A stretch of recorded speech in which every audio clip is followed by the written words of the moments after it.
Solo mining is the embodiment of the original dream, a defiant act of individual sovereignty where one person, one node, and one miner take a stand against centralized control. We don't just mine for profit, we mine for principle. We mine for ourselves and for each other and for the unyielding spirit at Bitcoin's core. Join us as we dig in and hold the line. This is the Home Mining Podcast.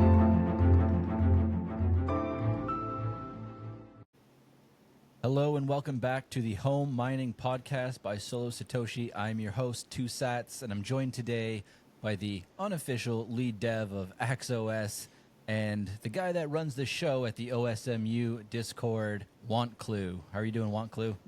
Hey there. Thanks for having me. Doing really great. Awesome. I'm excited to have you on today to talk about all things BitAx, home mining, OSMU, and decentralized building, basically. Yeah, these are some awesome topics. Awesome, man. Well, let's get right into the meat of it then. Talk to us a little bit about your history and your technical background and how you came to become involved in the space with BitAx and the OSMU. Well, basically, to me, I studied business computer science, so therefore I do have a little bit of a background when it comes to programming, PC stuff, and just being a nerd.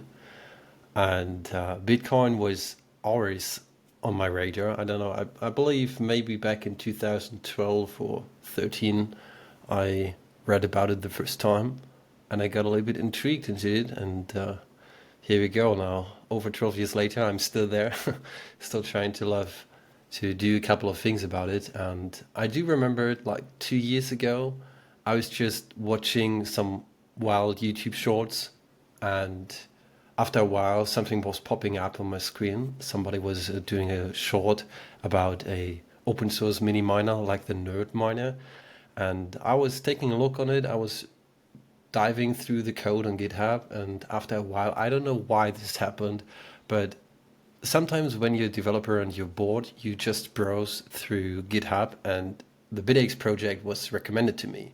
So I just looked into it and I was like, what the heck is that? I wanted to know more. So I clicked on it and I was reading, well, this is basically the world's first open source Bitcoin miner.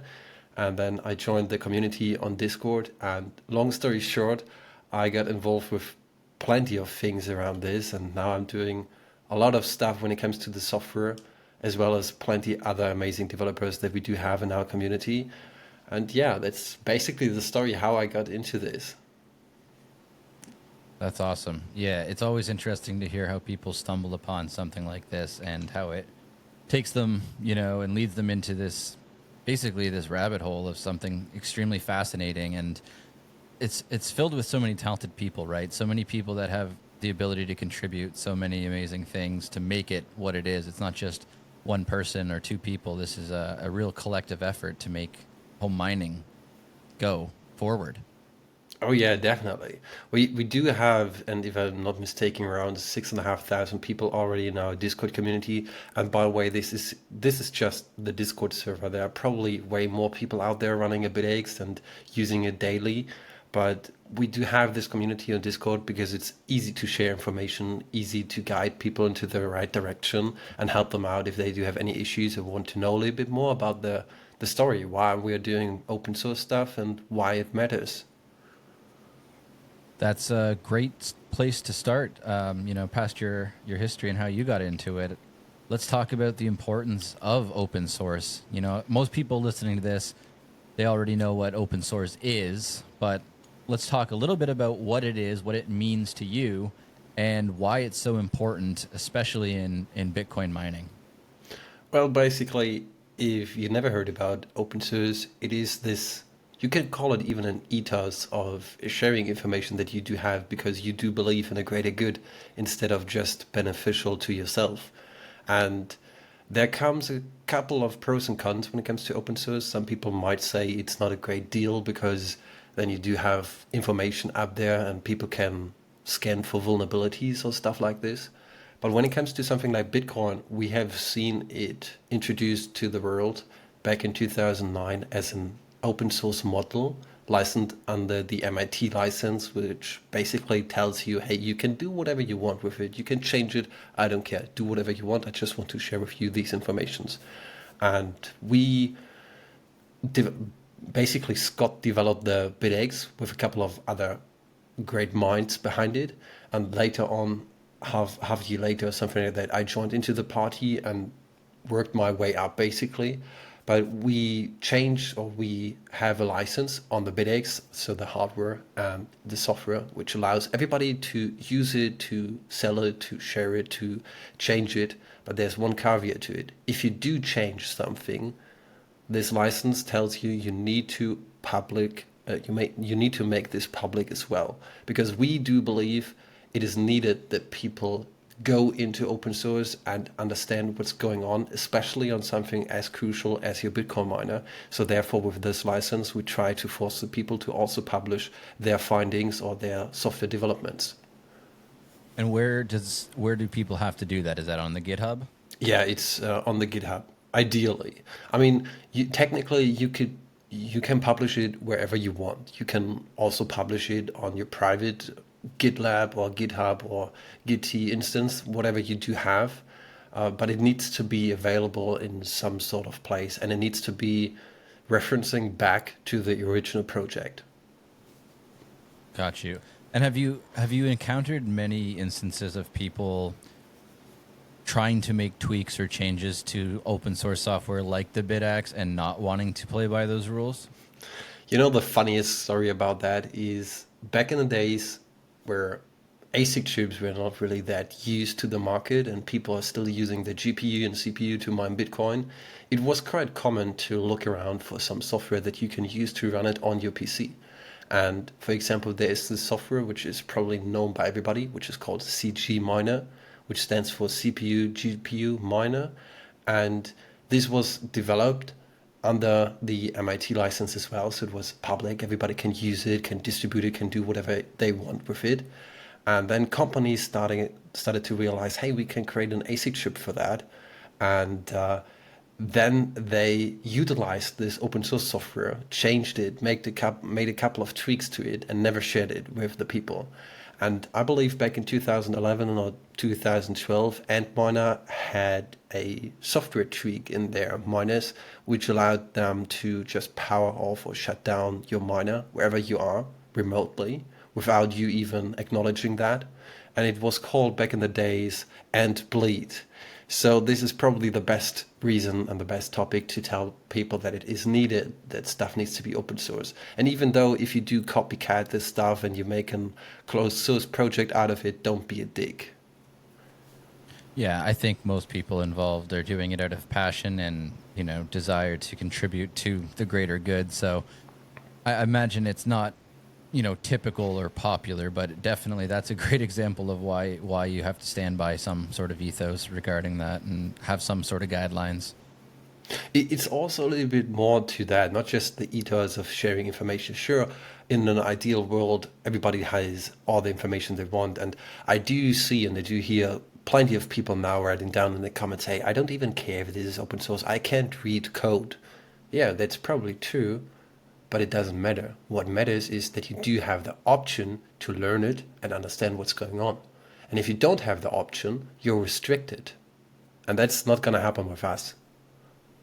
Yeah, that's probably, one of the top three things that off the top of my head that I love about BitX is that it's open source and that stands for something, right? Like you said, not everybody has that skill set to read code, but should you desire to learn it and to improve your skill set, which I think Bitcoin mining in general, home mining, calls on you to do, right? First, being a Bitcoiner calls on you to do that, right? Do your due diligence and learn something that has a little bit of friction with it. And then Bitcoin home mining layers on top of that, right? There's a little bit of friction to, getting going. And then on top of that, maybe you need to learn how to read a little bit of code so that you can audit what you're doing, right? To know that what you're doing is what you think you're doing. And yeah, definitely. Nodes and home miners call on you to do that. So I'm glad that's something that is an integral part of all of this. I mean, even starting small, like thinking about it, if you do have your own Bitcoin node running at home, you need to have a piece of software that is running somewhere. Maybe you do use or you do purchase yourself something that is pre-installed and everything. Sure, but I guarantee you at some day you want to look into that. And then you need to Google and you need to figure out, hey, how the heck do I actually use the command line? And there the party begins. Because then everything is just skyrocketing for you. As soon as you're into this app, you want to know more. And even if you can't reproduce it, but understanding what's happening is crucial and it is just satisfying. Where do you suggest people go to learn something like that if they're just starting out? They just plugged in, let's say, a Node or a BitX or a NerdNos. They're just getting going with something like this. Where's the first place you recommend they go to start parsing that and diving into, like, the more technical side of things? Well, basically, when it comes to something like a node, I would always recommend the documentation of this specific node software. For example, Start9, where I made recently a video about how to set this up. They do have an awesome documentation on how to do plenty of things, like how to communicate with it, how to make a SSH connection with it, and plenty of other things, and how to tweak stuff. So there are lots of information on the documentation side of view of nodes when it comes to something like the BitX. Obviously, I could just throw out now the GitHub repository, which is basically the place where all the code and all the hardware files are stored. But what we also do have is a wiki page called osmu.wiki. And on there, you will find plenty of information on how to dive into the BitX in general, what it is, what it features, what is an ASIC chip, what kind of different chips are on there, and how things work. And we are constantly trying to improve everything from the documentation to how small pieces of code work. In my ideal thinking about it, I would love to have like a wiki page where you do have like an explanation phrase next to each code of next to each code that you do see in blocks. But this will take plenty of time, so we're far away from that. But it's a good place to start if you have never read anything about the BitX.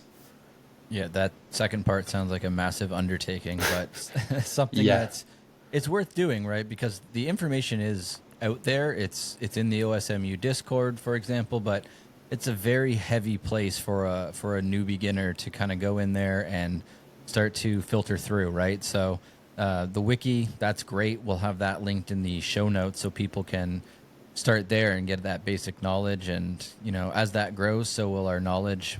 Being able to go back to the wiki over and over, and as you continue to build it out and other contributors add to it, then I think that'll be That's the awesome part about it. If you do see anything on the wiki, there's like a small edit pencil on each page, and if you want to edit something, it automatically redirects you to GitHub. If you want to make a change, just click on that, add in your changes, and I will review it. And if it is good or not bullshit, I'll put it into it.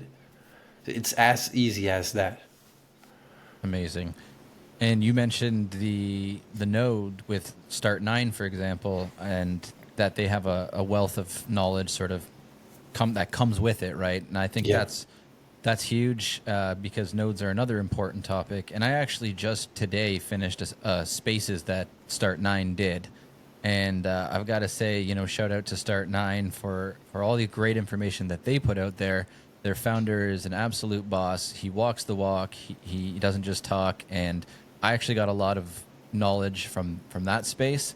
And so, try to find that on their Twitter page. And if you're interested in learning to run a node, that's a great place to start.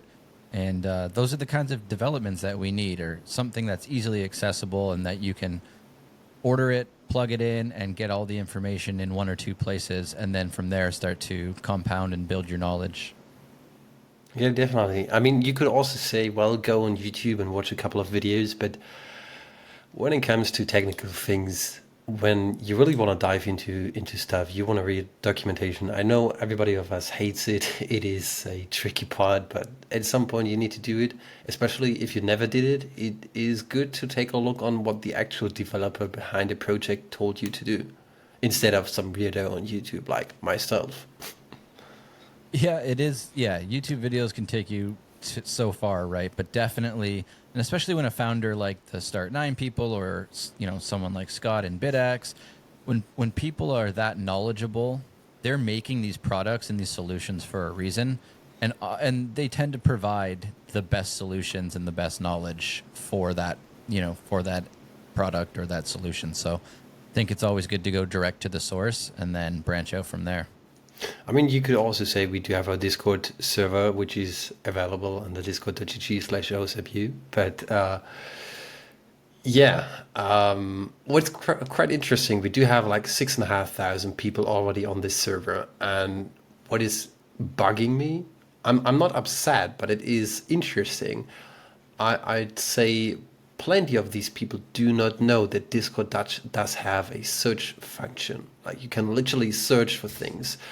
It's not like Google, but maybe it's a great thing to take a look on. Hey, my BitX is not working. How to resolve that, or something like that. So Discord is good and bad at the same time. Like as I said, we do have basically all the information about our project is in this Discord server. It is backed up, it is stored, it is like a written copy of everything else that we do have everywhere else. But the bad part about it is that it is way too much. Like sometimes you lose the track which chat was about what, or which kind of project belongs to what, because it gets convoluted a little bit. We also do have not only like the BitX in our community, Open Source Miners United, we do have something like members projects where they do develop and maintain and just think about other ways on how to utilize ASICs or Bitcoin mining in general. And there's so many different things, you couldn't even count all of them. Yeah, so with that said, the best thing that somebody just starting to dive into the OSMU Discord could do is go up to the top corner, start typing in the search bar some keywords Yeah. for your issue or what you're curious about, and it will populate on a right-hand column in the Discord all of the key, like the word that you type in. Let's say you Yeah. typed in NerdNOS or BitX, you're going to get a full history from that Discord of all the times that was, spoken about or mentioned. So, you can go all the way back, or you can go to the most recent to see, maybe it was a recent problem or firmware related question or what have you. You can get to the most recent information or conversation about that topic, or you can go way back and start at the beginning. But make use of the search function is the key here. It's sometimes tricky, probably for a couple of people, because it's not as good as Google. Like it is shit, this search function, but it exists. It exists. So credits to Discord for that. Yeah, well, it can always be improved, but Discord's not open source, is it? So it might be Nah. slow. Awesome. So let's say somebody is just getting started in this world and they want to dive into the OSMU Discord. Tell us about what you do in there. What is the purpose of the OSMU Discord, and maybe tell us a little bit about the town hall that you host. Is it every week, and why somebody would want to join there and dive in? So basically, most of the people that are listening to this podcast here are probably known of the BitX. They do know it's like a small mini Bitcoin home miner. But what is running this is a community in the background, a truly decentralized community called Open Source Miners United. And there are 6,500 people on our Discord server. So these are the ones that we do have track of, and there are probably way more, because also on our GitHub repositories, we do receive recently pull requests, so changes to the firmware from people that we have never heard about or not on our Discord server. So I'd argue our community is even bigger than that. And the reason being for our Discord server is that we do have one place to store information, share information, and everything else. Because, for example, if we do think about changing the firmware, there's one thing of just changing code, and there's another thing of actually testing it.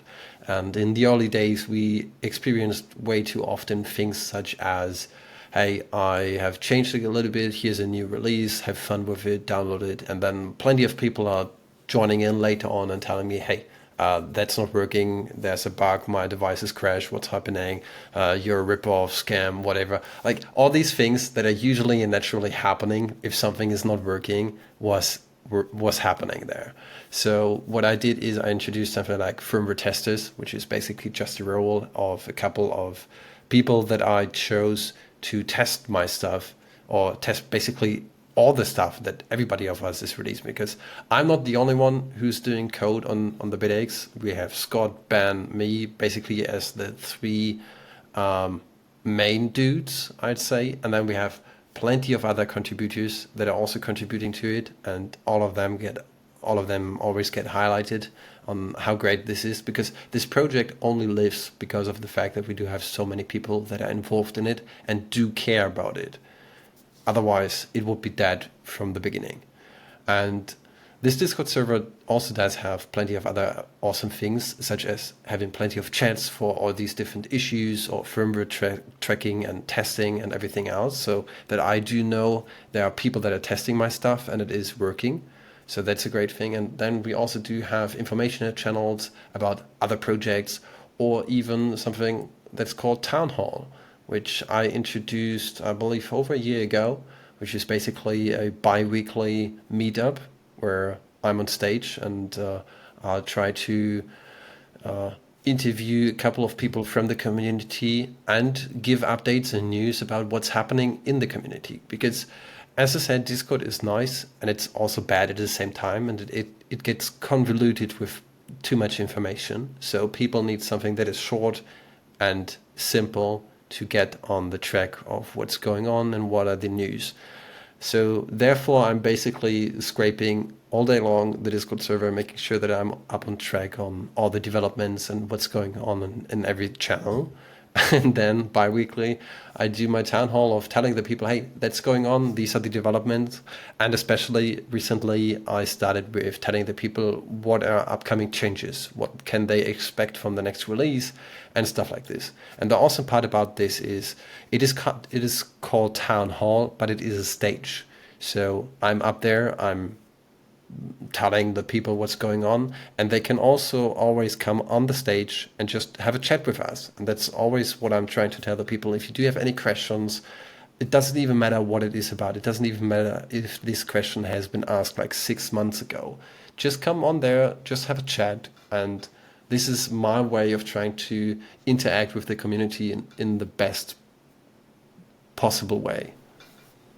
Yeah, that's a massive courtesy and help to the open source community for sure. And to not feel intimidated or, like you're out of your depth, to be able to come on and ask some of these questions from basic to extremely advanced, you're going to learn. And that's Definitely what this whole revolution is about. It's empowering the individual, making sure that they're able to become more sovereign and free through knowledge that they gain from each other. And that's what makes this so damn powerful and beautiful. So I love that it's not just a direct, communication from you to the community. It's a reciprocal relationship where they can come on and ask their questions and gain knowledge that way. So that's important. And I was curious, what are some of the most interesting questions that you've gotten asked in the last few months, if you can think of any? I'm putting you on the spot, but I'm curious. So, I mean, the most usual question that we do get during these town halls is like, hey, something is not working. Can you help us out with that? But I do think the most interesting fact or question was something about where are we heading to? Like, what are we trying to do? Because for those of you that are not really that used to the BitX project, we do call it an open source project, but technically we still have a part which is not really open source, and this is the AC chip, because Scott and a couple other genius minds reversed engineered how these chips work, and we published all of these information to make it as open source as possible, but we're still lacking of a couple of information. And my highest hope there is that we do see the block chip, which is supposed to be some sort of open source AC chip. So this was probably one of the most interesting questions that I got, like, when do I think can we expect it and what can we expect from it? So obviously this is just wishful thinking and something out in the blue, but I do believe with having something like a chip where we do get from the manufacturer information about how to use it, how to communicate with it, it will skyrocket the development in the open source team in general, but it will also attract plenty of new companies that have never created ASICs before. And therefore, I do think this is the most interesting part of what will come in the future, especially with mining. And this block chip is the one from Jack Dorsey, correct? Yeah, if I'm not mistaken. Yeah, I believe Scott was sharing with us on the last episode all about that in the alpha section at the end, what he's excited about and looking forward to in the year ahead. So let's hope that that does come through. That will be absolutely massive to, as you said, just accelerate development and really show what's possible, because then we're not bottlenecked with just the supply chain bottleneck on ASICs. That'll alleviate a great deal of restriction.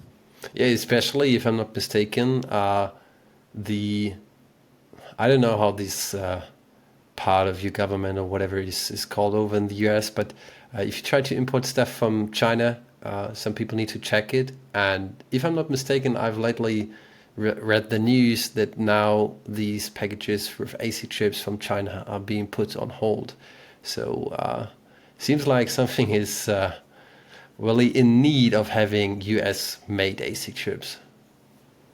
Yeah, I'm not in the U.S., so I'm not too sure either. But if anyone listening is in the U.S. and you've had your ASICs shipment seized or otherwise taken into custody, let us know in the comments, and we'd love to know more about that, because that is certainly a speculative attack. It's certainly a problem that would halt development. I know a lot of BitX suppliers have had trouble getting stock, right? So it wouldn't surprise me if there's something like that going on with importation.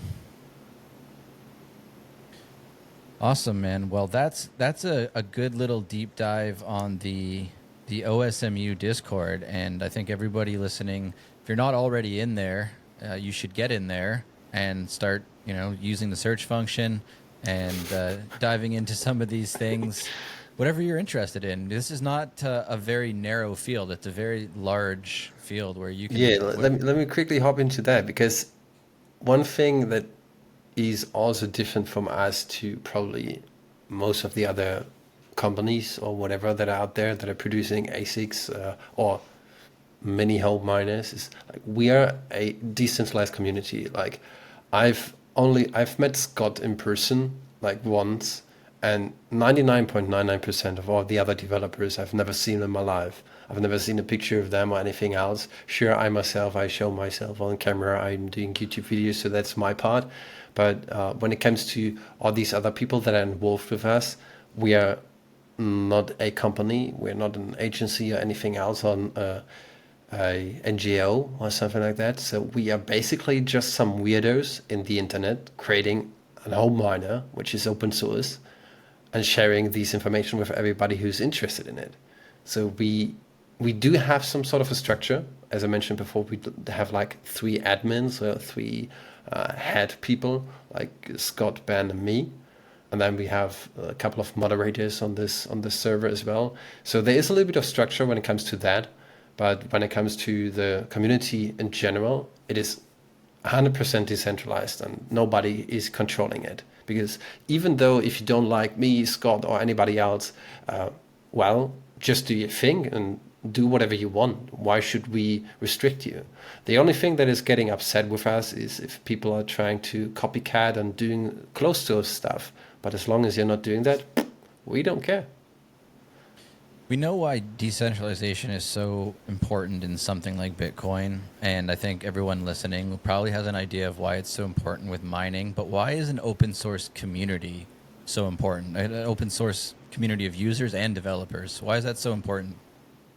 I mean, in general, having something that is open source is obviously in a need, because, as I mentioned earlier, you can share your information and you can make sure that as many as possible of people are developing on it.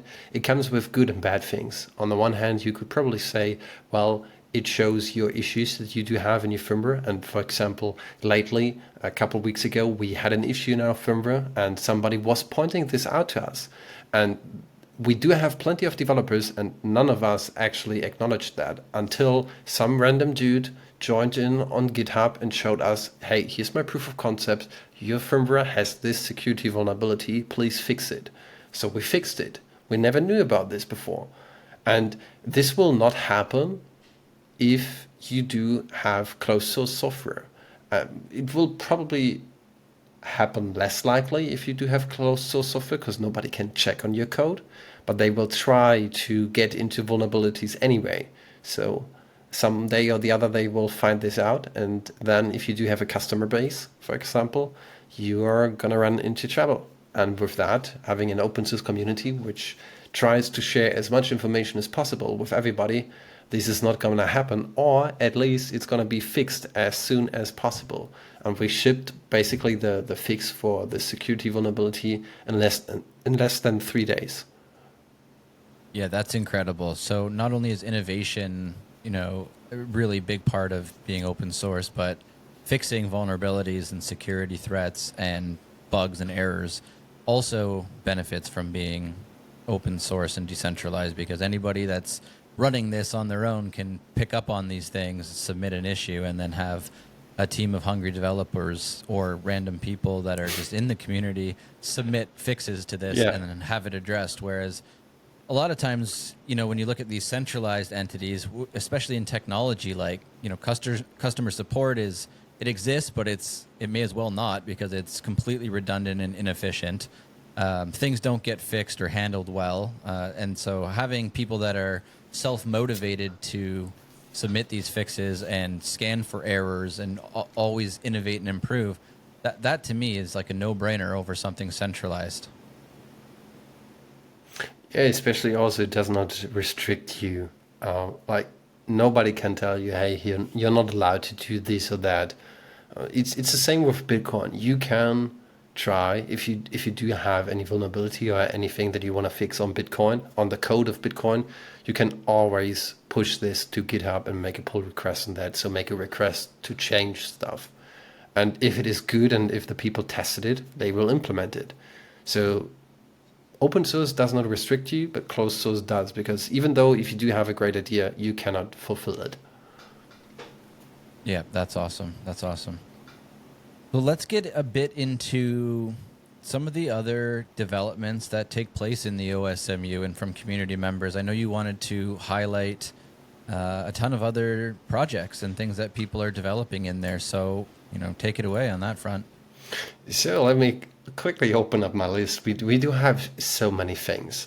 And just to give a quick overview of what's in there is like, basically, of course, we do have the BitX itself. We do have different variants of it, like the Max, which was the first one, the Ultra, the Super, the Gamma, which is the most recent one. We also do have the Hex. But these are basically the OSMU originals, I'd say. And then we do have something that's called members projects, where other projects tied into that. For example, if you do know the Node Miner, which is basically just a small ESP32 screen, this is also part of the OSMU community. And from this one, it evolved into a product called NerdX, which is a combination of the BitX and the Node Miner. And now you do have a BitX with a beautiful screen called NerdX. And with that, it evolved into other things, such as the NerdQX, which comes in plenty of different categories, like old chip, new chips, mediocre chips, every kind of chips. And it always does have 4 chips on it, but it is a developed product from a known friend of mine and a community member of this community, and he's always making sure everything is working and up to date. It does look like the old XOS, so the old firmware of XOS, but it is feature rich with the most recent updates to everything, and he's even on plenty of things. He's progressing way further than we are, because he does probably sometimes have more time. And so it's a back and forth, which is quite funny, because when he fixes something that we were thinking about but haven't done, now we can copy from him, and the other way around. If we have implemented something and he likes it as well, he implements it. So that's quite funny and wouldn't happen if we are not open source. And there are also plenty of other things, like we do have Public Pool as a member project. And if you don't know what this is, it's basically an open source pool which was developed for this community. You can find this under web.public-pool.io, which is basically a solo mining pool where you can point your BitX to with a 0% fee. Actually, it also is negative fee because it gets rewards from using a code on there to purchase products with a coupon. And if this coupon has been used, then the pool operator gets the money. And what he will do at the end of the month is he will always give this money to the people with the highest share difficulty on this pool. So basically, this is a real negative fee pool. You do get paid if your miner behaves great, and if you do find a block, you get 100%. So this is really awesome. There are also a couple other pools in there, such as SoloCat, and one of the most amazing thing in there that we do have from members projects is the BitHalo, which is awesome because it's basically the first accessory for your BitX, which you can attach to the back of it. And then there's a light ring, which will illuminate whenever your BitX does something. For example, it found a share and it's submitting it to the pool, then it lights in any color that you do choose, which is awesome. And it actually was the first ever accessory that we had. Hopefully there will be more things. We do have something that's called the BAP on the BitX hardware, which is like a small port, but our idea with that is to use it to make accessories available, but it's in the making. So yeah.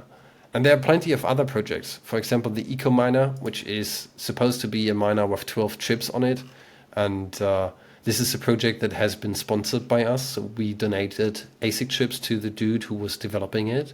And then we also do have the Solar Bit, which is trying to create a solar array for your BitX. So basically you have like solar panels and they are tracking the sun, and you can throw in your BitX and now you're running off of free energy. If it does make sense, that's another topic, but it's cool, definitely. So are all the other projects. If any of these make sense is another topic, because if you do compare all these open source projects directly to something that you can purchase off the shelf, you'll probably always pay a little bit more than compared to something that's off the shelf. But I mean, hey, at the end you get something that is open source and you're contributing to people that actually do care about the community and Bitcoin and are not trying to sell you anything which is phoning back home, for example. So you do see there are plenty of projects. I haven't even talked about plenty of them. I myself are currently trying to develop something that is called Bitforge Nano, which is basically like a 2-chip design. It's in a different form factor and a couple other changes to it. So it is close to a BitX, but plenty enough on the difference. And the most recent thing that I'd say will shortly be available to purchase for people that are interested in it is called NerdNOS, which was a collaboration between Ben from Public Pool, Schufts, who is also a developer on our community, and he's doing awesome. He's the inventor behind all these NerdQX thingies. Like, he invented all of them, which is amazing. And me, and it's a tiny PCB that you can attach to your nerd miner. And if people who are listening to this right now do think, hey, I do have a nerd miner, what's this about? Well, you probably do know that you do have something like 70 to 80 kilo hashes on your nerd miner, which is nice, but you also probably do know you will never, really unlikely, hit a block with that. And what we designed is a small PCB that you can just attach to the back of it, update the firmware to the NerdNOS firmware. Everything else stays the same. You just connect to via Wi-Fi with it, set up your Wi-Fi connection and your Bitcoin address and your pool connection. And it boosts the hash rate of the node miner to roughly 100 gigahashes. It always depends. Some of these chips that I got from my manufacturer are good. Some of them are bad. So I've seen ranges from 50 gigahashes to 100 gigahashes. It doesn't sound much, but what I'm trying to do with it is, and I do have it here with me, it's really tiny. This is one of my prototypes here. what I'm trying to do with it is to salvage old parts. So on there is like an old ASIC chip, which I reused from old miners. I'm reusing old heat sinks, and I'm trying to make it as cheap as possible. My, I mean, the biggest part about this is you can get a BitX with 1 terahash, probably for something, I don't know, 150, $200, something like that. I don't know what my resellers will sell them for because I'm just producing them and selling them to my resellers. I'm not doing any B2C because I'm not interested in that. But what it will allow you is to boost the hash rate by a factor of 1.4 million compared to your node miner at a power consumption of roughly 7 watts. So therefore, it can be silent if you do have a silent fan. If you do have a loud fan, it's obviously going to be loud because it needs active cooling, and it zips less power. When you do compare this to like a BitX, the efficiency is obviously worse, but it comes at the factor that I'm trying to produce and manufacture and sell something that is as cheap as possible, so I can even further reduce the factor of people getting into Bitcoin mining. With 70 kilohashes, people are going to laugh at you, probably. With 100 gigahashes, you do have actually a chance of a couple million per day to find a block. It's also unlikely, like it is with a BitX, but it's not so unlikely as with a node miner. And that's the reason for having this device called NerdNOS. And the beauty about it is I do manufacture this in a way that you just have your node miner and you can attach it to the back using the GPIO pins. So basically you can upgrade it. You don't need to purchase the whole device with a screen or anything. If you do have 4 or 5 of these node miners laying around, just flash in my firmware. It is open source. The hardware is open source. And there you go. You can upgrade your device for as little as probably less than $40.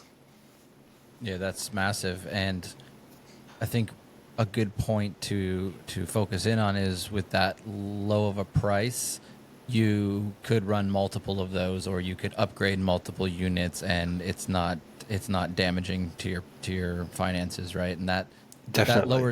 that lowers the barrier of entry to get new participants into the market and into mining, and that could be their first miner, and from there they grab a BitX or they grab other projects, and they play around and they get interested in this. So like low cost of entry is huge, and I know that the cost of entry on something like a BitX is so high because we have such a bottleneck on ASIC chips to begin with. So going back and repurposing old ASIC chips like what you're doing is really a good way to keep the costs lower and allow people to get in or upgrade their current nerd miner. What you also should not forget is some people are always complaining about BitX in general, like, oh, it's way too expensive.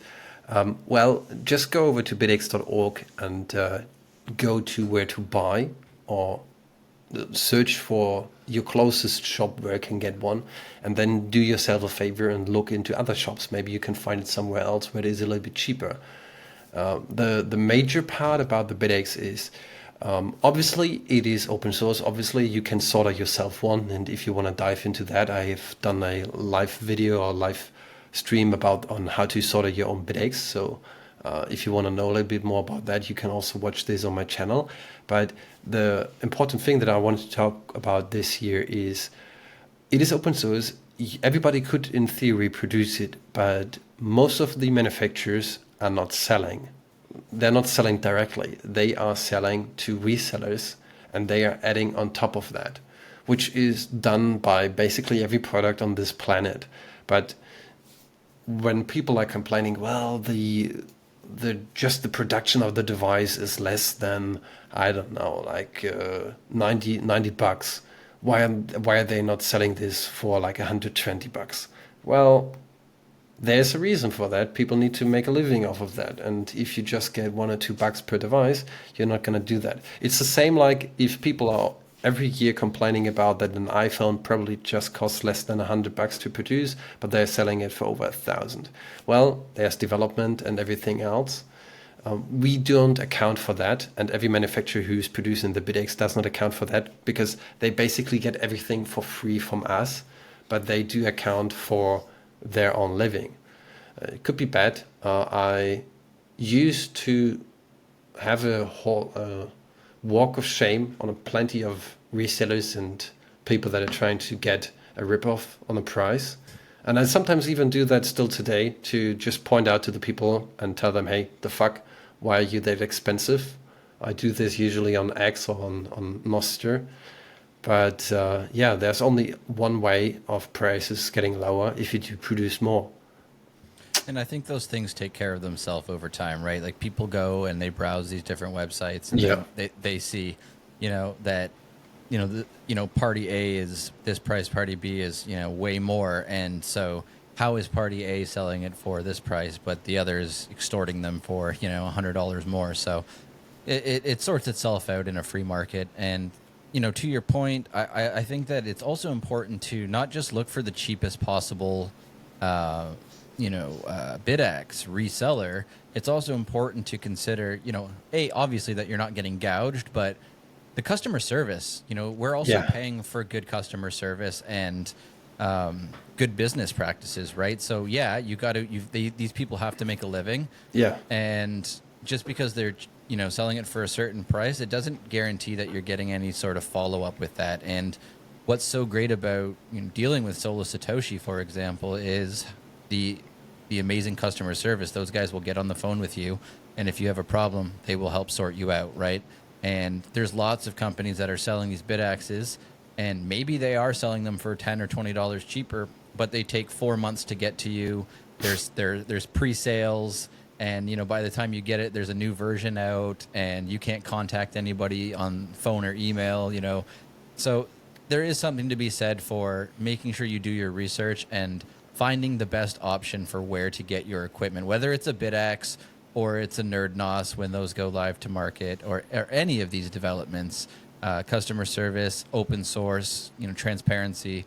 Those are all very important things that we should consider and not look past when it comes to investing into this technology. So tell us when your NerdNOSes are going to start to be distributed to resellers and hitting the market. Well, it's quite a funny story. I received my first batch because, I'm based in Germany, and I had basically, you could call it a dream of like, hey, I want to produce stuff in Germany. But I quickly figured out this is not that as easy as I thought it is. And I ran into plenty of issues with manufacturing these things and knowing what kind of things you need to have, certificates, everything else. It's like a big shit show. So what I did is I do have two different manufacturers now. One is based in Germany and one is based outside of Europe. And I do produce simultaneously. So it's going. I'm trying to make sure that everybody who is trying to resell them later on gets their cut of them. So I produced around 200 already. They are already shipped out. So I don't know when the resellers will put them on the market. Probably they need a little bit of time because I do not develop any sort of enclosure. So they need time on that. And yeah, as soon as I do receive more, I will make sure that all my other resellers that are also interested in that to get their cut of them. So I'd say maybe in the next 14 days, it will be available in a couple of different countries. It will definitely be available over in the US because one of my first resellers that was interested in that was LTE Attack. They will be available over there. I don't know when, probably in the next 14 days. And then obviously also in Germany, they will be available. And I'll make sure to raise up my production because it takes time, and it's quite funny. You do tell the people who are manufacturing this stuff for you, hey, you need to do that. You need to place components there, and they still fuck up. It is hilarious. And this caused me to delay everything for over 3 months. My initial idea was to hit the market on Christmas. Well, we have February. I'm fucked. This things outside of your control, so that's definitely annoying, but the good thing is these are going to start making their way out there soon, it sounds like. So that's awesome. People should keep an eye out for that as an option. And I'm you know, also when I'm also really interested because I've received a couple of messages from other manufacturers who are like, "Hey, I want to also produce the Node NOS." I mean, I obviously cannot tell them no, you're not allowed to because I develop in open source and this is my ethos. Why should I deny them this possibility? But I got myself shy over 15,000 of these chips, so I'm going to be able to produce a couple of them, and probably kind of cheap. And that's my goal. Like my margin is rather low because I do think it is needed for the people to get as cheap as possible into Bitcoin mining. If the nerd miner wouldn't exist, people wouldn't know about Bitcoin mining. We do have over 50,000 of these tiny devices on public pool, and they're not even glimpsing at a hash rate of one single bitx.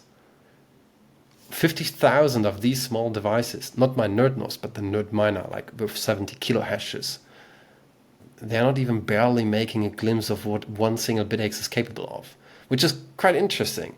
And my idea here is we do have so many of these miners which are just taking resources off of public pool. If we can upgrade all of them, dude, we are hitting blocks on public pool rather soon. Rather soon. absolutely, yeah. Even if we can get a percentage of those starting to up their hash rate, that's going to make a massive difference in how many blocks are found over the next years here, which I think is it's only going to accelerate. We've already seen 2 or 3 in the last few weeks, right? So it's a very exciting time to start being involved in home mining Bitcoin. Yeah, even if just like 50% of the people that do have a node miner do upgrade it with a node NOS, well, that's petahash we are talking about.